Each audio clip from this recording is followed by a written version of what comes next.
Break के बाद रुक करेंगे अलीगढ़ बुलेटिन की ओर। अलीगढ़ में अलीगढ़ मुस्लिम यूनिवर्सिटी की प्रोफेसर ने यूनिवर्सिटी के सिस्टम में कई खामियां होने का आरोप लगाया। देखिए ये रिपोर्ट। अलीगढ़ मुस्लिम यूनिवर्सिटी एएमयू के सिस्टम पर प्रोफेसर बिरादरी भड़क गई है। प्रोफेसर ने आरोप लगाया है कि यूनिवर्सिटी के सिस्टम में खामियां आ गई हैं, जिसे जानबूझकर दूर नहीं किया जा रहा है। लंबे समय से अमू कोर्ट सदस्य के 100 से ज़्यादा पद रिक्त पड़े हैं। इसको लेकर हड़ताल की चेतावनी भी दी गई है। स्टाफ के साथ में यूनिवर्सिटी शिक्षक संघ और कार्यकारी परिषद के सदस्य एकजुट होकर यूनिवर्सिटी की कार्यप्रणाली पर खूब बरसे। शिक्षक संघ के अध्यक्ष प्रोफेसर मोहम्मद खालिद हमीद ने बताया कि प्रधानमंत्री नरेंद्र मोदी ने यूनिवर्सिटी को मिनी इंडिया कहा था। इसी मिनी इंडिया में पारदर्शिता नहीं है और लोकतंत्र खत्म हो गया है। वहीं सचिव डॉक्टर आबिद अहमद सिद्दीकी ने बताया कि दागदार व्यक्तियों को कुलपति, प्रोफेसर, कुलपति और कोषाध्यक्ष बर्दाश्त नहीं किया जाएगा। उन्होंने कहा कि कोर्ट सदस्य 193 है, लेकिन 100 से ज़्यादा पद रिक्त हैं।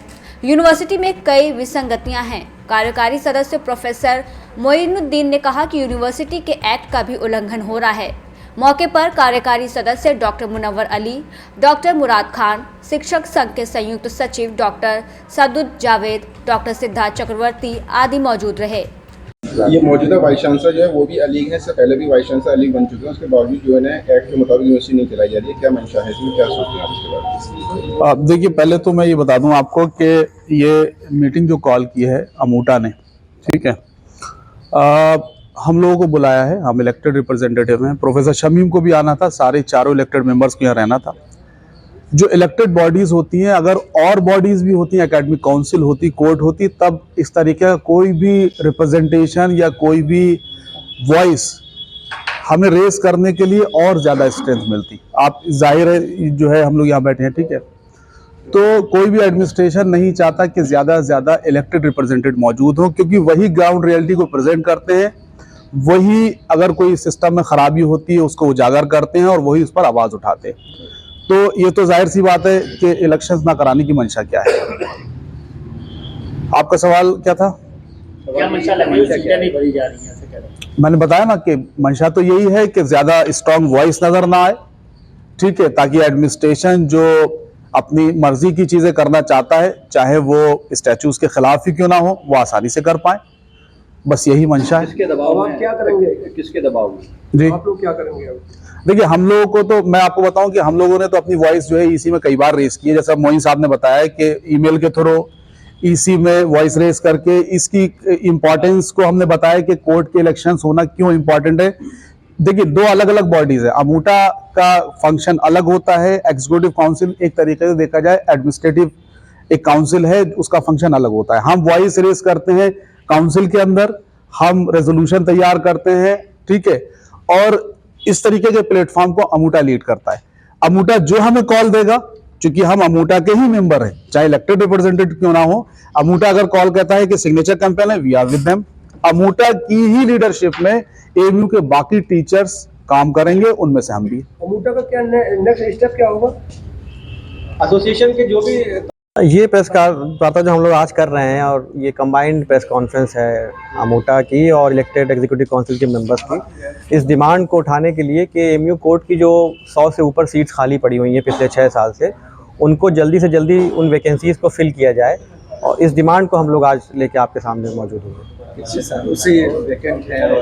ये तकरीबन हमारा जो नॉलेज है उस हिसाब से तकरीबन ये 6 साल से ये सीट्स वैकेंट पड़ी हुई हैं। और इसका जो एक ब्रीफ बैकग्राउंड जो मैं आपको बताना चाहूँगा कि 2022 में जनवरी में उस वक्त के रजिस्ट्रार अब्दुल हमीद साहब ने एक लेटर मिनिस्ट्री को लिखा था। प्रोफेसर तारिक मंसूर का एक्सटेंशन सीख किया गया था उनका टर्म कंप्लीट होने के बाद, कि सीट्स एएमयू कोर्ट की काफ़ी वैकेंट हैं, उनको इलेक्शन कराने के लिए टाइम लगेगा, तो हमें 1 साल का एक्सटेंशन दिया जाए। और इस बिना पे मिनिस्ट्री से ऑनरेबल विजिटर से एक्सटेंशन भी आया। 1 साल उनका निकल गया, कोई एएमयू कोर्ट की सीटें नहीं भरी गई। उसके बाद गुल्लेश साहब एक्टिंग वाइस चांसलर बने, 1 साल उनका निकल गया, इन सीट्स पे कोई ध्यान नहीं दिया गया। तो हमें उम्मीद थी कि रेगुलर वाइस चांसलर आने के बाद जब से मैडम ने ज्वाइन किया तो शायद इन सीट्स को फिल करा जाएगा, बट अनफॉर्चुनेटली वो बात 1 साल मैडम का टर्म भी कंप्लीट होने को आ रहा है अप्रैल में, और अभी तक हमें इस लाइन पे कोई पॉजिटिव इंटेंट नहीं दिख रही है एडमिनिस्ट्रेशन की तरफ से कि वो जल्दी से जल्दी सीट फिल करना चाह रहे हैं। क्या वजह है कि एडमिनिस्ट्रेशन इसको फिल कर रहा है और इनको फिल ना करने की वजह से क्या परेशानी है? देखिए, डायरेक्टली जब इलेक्टेड मेंबर्स होते हैं तो वो अपनी बात को रखते हैं, और जो आम पब्लिक की बात होती है, टीचर्स की, स्टूडेंट्स की, उसको बखूबी उठाते हैं उस चीज़ को। तो मुझे लगता है कि ये एडॉकिज्म का जो कल्चर चल रहा है कैंपस में, उसी को बढ़ावा दिया चाह रहा है एडमिनिस्ट्रेशन, और चाहता है कि वो जो डिमांड सिलेक्टेड मेंबर्स उठाते हैं वो ना उठा पाएं। चर्चाएं ये भी की जा रही हैं कि यूनिवर्सिटी के अंदर अब जो सीटें वैकेंट थी उनको भरने की तैयारी की जा रही है इसी कोर्ट के जरिए। जिस तरह से जैसे कि एक पोस्ट बहुत इंपॉर्टेंट है वो है चांसलर की, तो चांसलर की पोस्ट को भरने के लिए किस तरह की चीज़ें सामने हाँ, ये देखिए हमने ऑफ द रिकॉर्ड ये बातें सुनी है कि चांसलर क्योंकि एक्स ऑफिशियो मेंबर हैं तो उसी हिसाब से मैनिपुलेशंस करना आसान होता है उनको वोट देने के लिए। लेकिन अब आपने ये सवाल पूछा है तो ये बात मैं आपको बहुत बखूबी, बहुत जिम्मेदारी से ये बताना चाह रहा हूँ कि अगर चांसलर का इनिशिएटिव यूनिवर्सिटी ने बिना सीट्स को फिल किया तो एसोसिएशन बिल्कुल ज़ोरदार तरीके से, पुरजोर तरीके से इसका विरोध करेगी। और कोई भी शख्स ऐसा जिस पे चार्जेस हैं पुराने, अगर कोई भी दागदार आदमी को चांसलर बनाने की कोशिश करी गई तो हम सड़कों पे निकल के हम ये धरने प्रदर्शन और ज़माने को ये बात बताएंगे कि इस यूनिवर्सिटी को एक कायदे का बेदाग चांसलर चाहिए, ना कि ऐसा कि जिस पे बहुत सारे दाग लगे हुए। कोर्ट में इलेक्टेड मेंबर्स कितने होते हैं? कोर्ट पे देखिए कई कैटेगरीज होती हैं। टीचर्स के इलेक्टेड मेंबर्स, टीचर्स रिप्रेजेंटेटिव होते हैं, और स्टूडेंट्स के होते हैं, नॉन टीचिंग के होते हैं। फिर बहुत सी सोसाइटीज़ हैं जैसे मुस्लिम एजुकेशन सोसाइटी है, उर्दू लिटरेचर के जो नामी लोग होते हैं। तो ये देखिए बहुत एक डेमोक्रेटिक, बहुत वसी किस्म की बॉडी है जिसमें 193 लोग डिफरेंट फील्ड के लोग होते हैं। तो जो डेमोक्रेटिक दायरा है वो बहुत बड़ा होता है, और उस दायरे को अनफॉर्चुनेटली एडमिनिस्ट्रेशन डेलिबरेटली ख़त्म कर रहा है कि वो दायरा कम करता चला जा रहा है। और यहाँ एक्ट की बिल्कुल खिलाफ वर्जी की जा रही है, किस तरह आप इसको देखते हैं जिस तरह से एक्ट की धज्जियाँ एमयू के अंदर उड़ाई जा रही हैं पिछले 7 सालों? यही हम तो कहना चाह रहे हैं ना कि आज हम यहाँ बैठे हैं मजबूर होकर, बहुत हैवी हार्ट से बैठे हैं। हम एक उस कैंपस में बैठे हैं जिसको हमारे प्राइम मिनिस्टर नरेंद्र मोदी जी ने सेंटेनरी सेलिब्रेशन में कहा था मिनी इंडिया। उस मिनी इंडिया में को हम जो देख रहे हैं कि हम बड़े गर्व से कहते हैं कि हम उस भारतवर्ष के नागरिक हैं जो वर्ल्ड की लार्जेस्ट डेमोक्रेसी है। और इस मिनी इंडिया में डेमोक्रेसी का क्या हाल है आप देख रहे हैं। डेमोक्रेसी बिल्कुल नहीं बहाल हो रही है, बिल्कुल पामाल की जा रही है। और आज मजबूर होकर के हम बहुत हैवी हार्ट से यहाँ बैठे हैं। इस वजह से बैठे हैं कि तमाम रिप्रेजेंटेशन के बावजूद, लेटरबाजी के बावजूद, ईसी मेंबर्स ने इस वॉइस को रेज किया ईसी मीटिंग्स में, लेकिन बिल्कुल अनसुनी की जा रही है। और ये डेमोक्रेटिक प्रोसेस जब तक बहाल नहीं किया जाए तब तक पारदर्शिता किसी सिस्टम में मेंटेन नहीं की जा सकती। और चूंकि यही वजह है कि पारदर्शिता नहीं मेंटेन हो रही है, हमें मजबूरन आज यहाँ बैठना पड़ा है इस बात को कहने के लिए कि ये बात आप लोगों के द्वारा तमाम लोगों तक पहुंचाई जाए कि एएमयू में पारदर्शिता मेंटेन नहीं हो रही है, क्योंकि डेमोक्रेटिक प्रोसेस मेंटेन नहीं किया जा रहा है। कोर्ट की 100 सीटें खाली हैं, टीचर्स का कोई रिप्रेजेंटेशन नहीं है, नॉन टीचिंग का कोई रिप्रेजेंटेशन नहीं है, स्टूडेंट्स का कोई रिप्रेजेंटेशन नहीं है, प्रोमिनेंट मुस्लिम्स का कोई रिप्रेजेंटेशन नहीं है। इतनी सारी मुस्लिम एजुकेशनल सोसाइटीज़ और तमाम बॉडीज़ हैं जिनका कोई रिप्रेजेंटेशन नहीं है। जब इतनी सारी बॉडीज़ वैकेंट हैं तो आप किसी भी चीज़ को कैसे 50% से कम भी की तादाद में कैसे पास कर सकते हैं। जो हाईएस्ट गवर्निंग बॉडी है वो है एएमयू कोर्ट। एएमयू कोर्ट की मीटिंग ही नहीं कर रहे हैं, और जो मीटिंग हुई एक उसका हाल आपने देख ही लिया कि वो कोर्ट में पहुंच गई। तो हमारा कहना यही है कि आप इसको भरिए और एएमयू को जो एक डेमोक्रेटिक प्रोसेस है उसको मेंटेन करिए, पारदर्शिता लाइए सिस्टम में। बस यही हमें कहना है। कहाँ तक जाएगी? तो इसके लिए जाएगी। अभी तो हमने प्रेस कॉन्फ्रेंस की है, और अगर ज़रूरत पड़ेगी तो धरना होगा, हंगर स्ट्राइक भी हो सकती है, प्रोटेस्ट मार्च भी निकाल सकते हैं, और भी लोगों को इनवाइट कर सकते हैं अपने प्रोटेस्ट में। हस्ताक्षर अभियान में चलाएंगे। पहले इस डेमोक्रेटिक प्रोसेस को मेंटेन करने के लिए जाएंगे। अलीगढ़ से सी न्यूज़ संवाददाता संजीव शर्मा की रिपोर्ट। अलीगढ़ में ईंट भट्टे के पीछे पेड़ पर एक व्यक्ति का शव लटका मिला, देखिए विस्तार से। उत्तर प्रदेश के जनपद अलीगढ़ के थाना अकराबाद क्षेत्र में गोपी विजयगढ़ रोड स्थित श्रीराम भट्टे के ऑफिस के पीछे एक व्यक्ति की लाश पापड़ी के पेड़ पर लटकी हुई मिलने के बाद इलाके में भगदड़ मच गई। पेड़ के ऊपर फांसी के फंदे पर लटक रही अज्ञात व्यक्ति की लाश को देखने के लिए स्थानीय ग्रामीणों का जमावड़ा मौके पर लग गया और सूचना पुलिस को दी। सूचना मिलते ही पुलिस फॉरेंसिक टीम के साथ घटनास्थल पर पहुंच गई। वहीं पुलिस ने स्थानीय ग्रामीणों की मदद से पेड़ के ऊपर लटक रही लाश को जमीन पर नीचे उतारते हुए मौके पर मौजूद लोगों से अज्ञात शव की पहचान करने की कोशिश की, लेकिन अज्ञात व्यक्ति के शव की पहचान नहीं हो सकी, जिसके चलते पुलिस ने अज्ञात शव को पोस्टमार्टम के लिए मॉर्चरी भेजते हुए जांच पड़ताल में जुट गई है। राम सिंह, अंकित जी, क्या मामला हुआ है, कहाँ पर हुआ है? लगभग 12:15 बजे सूचना मिली हमें फोन से कि तो भट्टा पे कोई आदमी खत्म हो गया। मैं खाना खा रहा हूँ घर पे, तो मैं आया हूँ मैं घर पे यहाँ। जब फिर मैंने पुलिस को 112 नंबर पर सूचना दी, वो मिलवाना नंबर, फिर मैंने अजय सिपाही उनके लिए कॉल करी। बाकी बात तो ये कौन है, कहाँ कोई पहचान ना है, हमारे आस पास रहना है। भट्टे के बिल्कुल सहारे है? भट्टा के सहारे है, प्रधान जी को खेतों यहाँ भाई के सहारे पेड़ पे है। भट्टा कहाँ पर है भट्टा प्रेमपुर पे है, नगला मरिया प्रेमपुर पे। क्या नाम से है? श्री राम ईट उद्योग पुलिस क्या कर रही है उसमें? है, पुलिस क्या कर रही है? अपनी जांच कर रही है जो भी है। आज दिनांक 20 फरवरी 2025 को थाना अकराबाद अंतर्गत गोपी विजयगढ़ रोड स्थित श्रीराम ईंट भट्टा प्रेमपुर के ऑफिस के पीछे एक पापड़ी के पेड़ से अज्ञात शव के लटके होने की सूचना प्राप्त हुई। स्थानीय पुलिस ने मौके पर जाकर शव को पेड़ से उतारा व फील्ड यूनिट से घटनास्थल का निरीक्षण करवाया। उसके बाद शव को पोस्टमार्टम के लिए भेज दिया गया है। वर्तमान में मौके पर शांति व्यवस्था कायम है। पुलिस शव की शिनाख्त कर रही है व जैसे ही जांच रिपोर्ट या अन्य तथ्य प्रकाश में आएंगे अग्रिम कार्रवाई की जाएगी। अलीगढ़ से सी न्यूज़ संवाददाता संजीव शर्मा की रिपोर्ट। अलीगढ़ में एटीएम से लाखों रुपए निकालने वाले 4 शातिर चोरों को पुलिस ने गिरफ्तार किया है। देखिए ये रिपोर्ट। अलीगढ़ की एसओजी सर्विलांस समेत थाना रोरावर पुलिस की संयुक्त टीमों के द्वारा एटीएम में प्लास्टिक की डिवाइस फंसाकर लोगों के रुपए निकालने वाले अंतरजनपदीय गैंग का खुलासा करते हुए 4 शातिर चोर लोगों को एटा जिला सहित कासगंज जिले से गिरफ्तार किया। एटीएम में प्लास्टिक की डिवाइस फंसाकर लोगों का एटीएम में फंसा पैसा निकालकर चंपत होने वाले अंतरजनपदीय गैंग के सदस्यों के कब्जे से पुलिस ने सीसीटीवी फुटेज के आधार पर वारदात में इस्तेमाल की गई एक कार और नगद रुपए, एटीएम से रुपए निकालने में इस्तेमाल किए जाने वाली प्लास्टिक की डिवाइस समेत मोबाइल फोन और सिम कार्ड बरामद किए गए हैं। जिसके बाद पुलिस ने अंतरजनपदीय गैंग के 4 सदस्यों के खिलाफ रोरावर थाने पर मुकदमा दर्ज करने के बाद जेल भेजते हुए वारदात में शामिल उनके फरार 2 अन्य साथियों की तलाश में जुट गई है। किस तरीके से बना सकते हैं? एक बहुत ही बेहतरीन गुड वर्क किया गया है थाना रोरावर और एसओजी सर्विलांस सिटी की टीम द्वारा, जिसमें एक अंतर जनपदीय गैंग जिसे हमने कुछ लोग एटा से उठाए हैं, कुछ लोग कासगंज से गिरफ्तार किए हैं, जो कि ऐसे एटीएम में इस तरह की एक डिवाइस फंसाकर वहां फंसे हुए रुपयों को लेकर चंपत हो जाते थे। ऐसे 4 लोग हमने गिरफ्तार किए। क्या ऐतिहासिक उनका रिकॉर्ड है?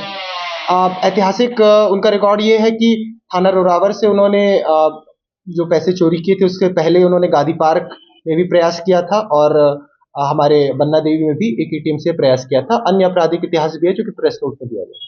सर, इनको कहाँ से हिरासत में लिया गया था और क्या क्या बरामद हुआ? इनको हिरासत में देखिए कल पूरे दिन हमारी थाना टीम और एसओजी टीम संयुक्त रूप से इसमें लगी गई। 2 अभियुक्त हमने एटा से गिरफ्तार किए और 2 अभियुक्त कासगंज से गिरफ्तार किए।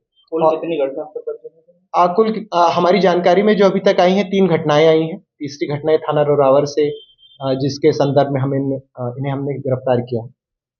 किस प्रकार ये घटना करते थे? इनके घटना करने का तरीका ये था कि जहां से एटीएम में पैसे निकलते हैं वहां इस तरह की एक प्लास्टिक की डिवाइस फंसाकर चले जाते थे। आम पब्लिक आती थी, वहां से एटीएम से पैसा निकालने की कोशिश करती थी, लेकिन उनके एटीएम में पैसे फंस जाते थे। तो आम पब्लिक को लगता था कि शायद ट्रांजैक्शन डिक्लाइन हो गया है, तो वो लोग चले जाते थे। ऐसे कुछ समय बाद जब 4-5 लोग अपना ट्रांजैक्शन कर देते थे, तो ये लोग वहां पर जाकर अपनी इस डिवाइस को निकालते थे। जो फंसे हुए रुपए हैं उनको लेकर ये चंपत हो जाते थे। सर, क्या बरामद हुआ है? सबसे पहले तो इनके पास से जो गाड़ी इन्होंने घटना में प्रयोग की थी और जो सीसीटीवी फुटेज में भी आई है, एक इको गाड़ी वो बरामद हुई है। कुछ कैश रुपए बरामद हुए हैं। ऐसी डिवाइसेस इनके पास से बरामद हुई है जिसके थ्रू ये ऐसी घटनाओं को अंजाम देते थे। उसके अलावा घटना में प्रयुक्त किए हुए mobile phone, SIM card, ATM card इत्यादि भी बरामद हुए। ऐसी डिवाइस लाते कहाँ से थे?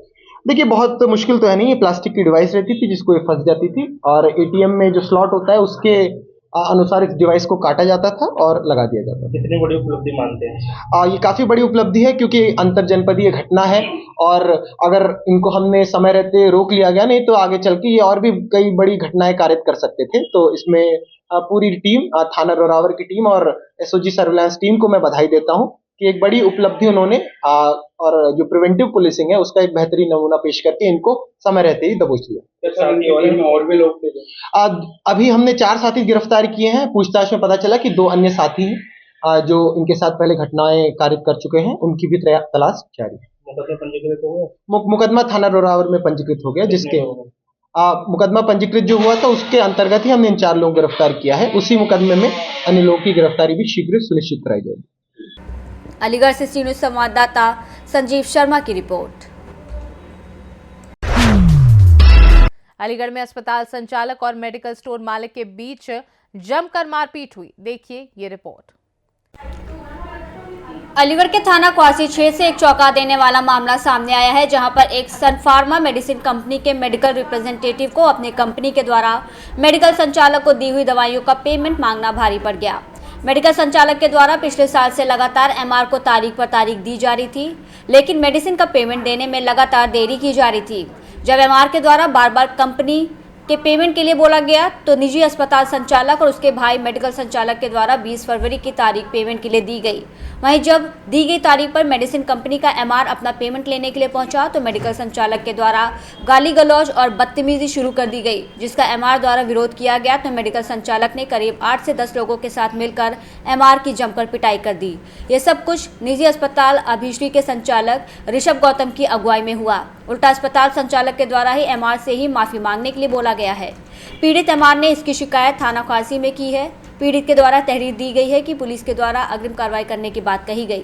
वहीं सारा मामला सीसीटीवी कैमरे में कैद हुआ है, जिसकी वीडियो सोशल मीडिया पर जमकर वायरल की जा रही है। क्या नाम है आपका? मेरा नाम प्रशांत वाशने है। मैं सन फार्मा का एम्प्लॉई हूँ और जब मैं अपना पेमेंट लेने गया था अप्रैल 2024 का सार्थक मेडिकल स्टोर जो कि अभिश्री हॉस्पिटल का सार्थक मेडिकल स्टोर पर जो कि अभिश्री हॉस्पिटल के अंदर है और जो कि डॉक्टर साहब के भैया डॉक्टर ऋषभ गौतम के भाई अनुराग गौतम का है।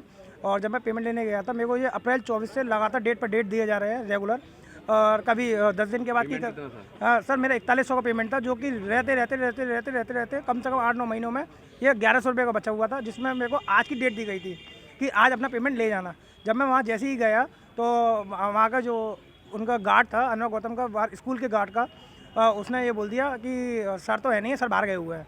तो मैं जब केमिस्ट पर द्वारा गया सार्थक मेडिकल स्टोर पर तो वहाँ उस केमिस्ट वाले ने मुझसे अभद्र व्यवहार किया, मुझसे गाली गलौज की। जब मैंने बोला कि भाई मेरे को या तो मेरा गुड्स दे दे या मेरा पैसा दे दे, और जब उसने कुछ भी नहीं दिया तो उसने अपने मालिक को फ़ोन कर दिया अनुराग गौतम को, जो वहाँ से भागते हुए आए थे 8-7-8 लड़कों के साथ, और उन्होंने मेरे को बुरी तरह मारा और कम से मेरी शर्ट भी फाड़ दी गई और क्या कहते हैं हॉस्पिटल का स्टाफ भी था जिसमें। दुबारा में हमारे पास है। आप कहाँ पर आए हो? आप कहाँ पर? मैं थाना क्वासी पे आया हुआ इस समय अपनी FIR लिखाने, क्योंकि जो मेरे साथ हुआ वो आगे किसी मेडिकल रिप्रेजेंटेटिव के साथ ना हो, ये बहुत ही गलत हुआ है। और लोगों ने मारपीट करी है, पहचानती हैं? हाँ, जिसमें मैं अनुराग गौतम को मैं जानता हूँ, सुमित को जानता हूँ। वहाँ एक लड़का है सुमित जो केमिस्ट में बैठा हुआ था। हाँ, CCTV में कैद हुआ बाकायदा, और उसमें दिखाया गया कि 7-8 लोगों ने बाकायदा घेर के मारा गया है। डॉक्टर ऋषभ गौतम के भाई। अलीगढ़ से सी न्यूज़ संवाददाता संजीव शर्मा की रिपोर्ट। अलीगढ़ में GT रोड पर वाइन शॉप के बाहर ताबड़तोड़ फायरिंग हुई। देखिए ये रिपोर्ट। अलीगढ़ महानगर के थाना बन्ना देवी क्षेत्र के GT रोड पर वाइन शॉप के बाहर ताबड़तोड़ फायरिंग हुई। बता दें ये फायरिंग पुरानी रंजिश में हुई है, जहां 3 लोगों को गोली लग गई। 2 युवकों के बीच पहले मारपीट हुई और बचाव में आए अन्य लोग आए तो जमकर फायरिंग कर दी गई। फायरिंग की घटना में 3 लोग गंभीर रूप से घायल हैं, चौथे के कान को छूकर गोली निकल गई। वहीं सूचना पर पहुंची पुलिस ने घायलों को जैन मेडिकल कॉलेज और जिला अस्पताल भेजा है। फायरिंग करने वाले एक आरोपी को पुलिस ने मौके से हिरासत में लिया। पुलिस मामले की जांच पड़ताल में जुटी है। बन्ना देवी थाना इलाके के GT रोड से लेकर मेन रोड बाईपास तक ये गोलियां चली हैं। क्या नाम है आपका? कहाँ के रहने वाले हो? अंकित शर्मा नाम है मेरा। मैं शिवशक्ति नगर कॉलोनी का रहने वाला हूँ, खैर बाईपास का। ये घायल कौन है आपका? छोटा भाई और मेरे दोस्त। क्या नाम है इनके दोनों? लोकेश शर्मा और राजमोहर। क्या हुआ इनके साथ? यहाँ पर हम लड़ाई में बीच बिटावट कर रहे थे, तो उस बंदे ने ड्रिंक कर रखी, अंधी गोली चलाई उस बंदे ने, तो छोटे भाई की गोली लगी है और मेरे दोस्त के पीछे गोली लगी है। ये लड़ाई जो बता रहे हैं आप, किन लोगों में हो रही थी? लड़ाई वहाँ पे ये नहीं पता किसमें हो रही थी, हम तो रुके हुए थे बच भी हेल्प करने के लिए किसी की। मतलब वो जिनकी आप हेल्प कर रहे थे अनजान थे आप? अनजान थे, बस हेल्प करने लगे। जी। तो उन्होंने जानबूझ के आपको फायरिंग करी या उनको मारना? उन्होंने ड्रिंक किया तो उस बंदे गोली मारी दूसरी पार्टी के। उन्होंने क्या किया, उनको ये लगा हम भी इनके साथ हैं, लड़ाई वालों के साथ। उन्होंने हम पर अंधी गोली चलाई। औरों की भी गोली लगी क्या? नहीं, औरों के एक बंदे को लगी गोली। किस किस को लगी गोली? वहाँ पे एक बंदा बैठा हुआ था, उसके लगी। 3 लोगों के, 2 में संख्या है और एक दूसरा बंदा कोई। एक आपका इसमें भाई है? जी। जिसको गोली लगी है तो वो लोग कहाँ? वो तो मेडिकल में, एक का मेडिकल में और यहाँ पर 2 मलकान सिंह में। तो जिसने आगे फायरिंग की थी वो व्यक्ति वो बन्ना में थाने में पकड़ा गया है। हाँ, ये घटना कहाँ की थी? ये मेल वाइन शॉप के पास। स्वच्छ बिहार के बाहर। थाना कौन था? बन्ना देवी। आप कौन है? बड़ा भाई। मैं क्षेत्राधिकारी नगर दूधी अलीगढ़ अवगत कराना कि कल दिनांक 19 फरवरी 2025 को थाना बन्ना देवी क्षेत्र के सुरक्षा विहार तिराहे पर 2 व्यक्तियों में आपस में वाहन टकरा जाने को लेकर के विवाद हो गया था, जिसमें एक व्यक्ति के द्वारा अपने लाइसेंसी असलहे से फायर कर दिया गया। इससे कुछ व्यक्ति घायल हो गए। घायलों की हालत खतरे से बाहर है तथा अभियुक्त को हिरासत में उनके शस्त्र के सहित हिरासत में ले लिया गया है। अभियोग पंजीकृत करके अग्रिम विधिक कार्रवाई की जा रही है। मौके पर शांति व्यवस्था संबंधी कोई समस्या नहीं है। अलीगढ़ से सी न्यूज़ संवाददाता संजीव शर्मा की रिपोर्ट। अलीगढ़ तहसील कोल का बुरा हाल, अधिवक्ताओं को गंदे पानी से होकर गुजरना पड़ रहा है। देखिए ये रिपोर्ट। अलीगढ़ तहसील कोल का बुरा हाल है। ये वो जगह है जहां राजस्व के तमाम आला अधिकारी रहते हैं। बता दें कि मौजूद तहसील में चल रहा है गंदे नालों का पानी। अधिवक्ताओं को इसी गंदे पानी से होकर रोज गुजरना पड़ रहा है। वहीं अधिवक्ताओं के हो रहे हैं कपड़े खराब। शिकायत करने के बाद भी कोई समाधान नहीं हो पा रहा है, जिससे काफ़ी परेशान है लोग। गंदगी से बुरा हाल है। तस्वीरों में आप देख सकते हैं कि किस तरीके से गंदे नाले का पानी तहसील कोल के गेट पर भरा हुआ है। ये वो जगह है अलीगढ़ की तहसील कोल। यहाँ पर एसडीएम, कानूनगो, लेखपाल सभी राजस्व के अधिकारी यहाँ रहते हैं। उसके बाद भी यहाँ पर किस तरह से रोड का नाली का पानी आ रहा है, तमाम अधिवक्ता वगैरह सारे पानी में होकर निकले जा रहे हैं। उनके जूते वगैरह ख़राब हो रहे हैं। अधिवक्ताओं को इतनी परेशानी आ रही है, लेकिन सुबह से अभी तक कोई भी इसका समाधान नहीं हुआ। अलीगढ़ से सी न्यूज़ संवाददाता संजीव शर्मा की रिपोर्ट। अलीगढ़ जनपद के थाना खैर क्षेत्र में बर्थडे पार्टी में हर्ष फायरिंग के दौरान गोली लगने से किशोर घायल हो गया। देखिए ये रिपोर्ट। अलीगढ़ जनपद के थाना खैर क्षेत्र में बर्थडे पार्टी में हर्ष फायरिंग से गोली लगने से किशोर घायल हो गया। बर्थडे पार्टी में हर्ष फायरिंग से गंभीर रूप से घायल हुआ किशोर को तत्काल जैन मेडिकल कॉलेज में भर्ती कराया गया। वहीं पुलिस ने मामले की जांच शुरू कर दी है। अलीगढ़ के थाना खैर क्षेत्र का मामला बताया जा रहा है। वहीं पर जान भी कुछ भी बताने से बचते हुए नजर आ रहे हैं। अलीगढ़ से सी न्यूज़ संवाददाता संजीव शर्मा की रिपोर्ट। फिलहाल के लिए अलीगढ़ बुलेटिन में बस इतना ही। देश दुनिया की बाकी खबरों को जानने के लिए आप देखते रहिए सी न्यूज़ भारत।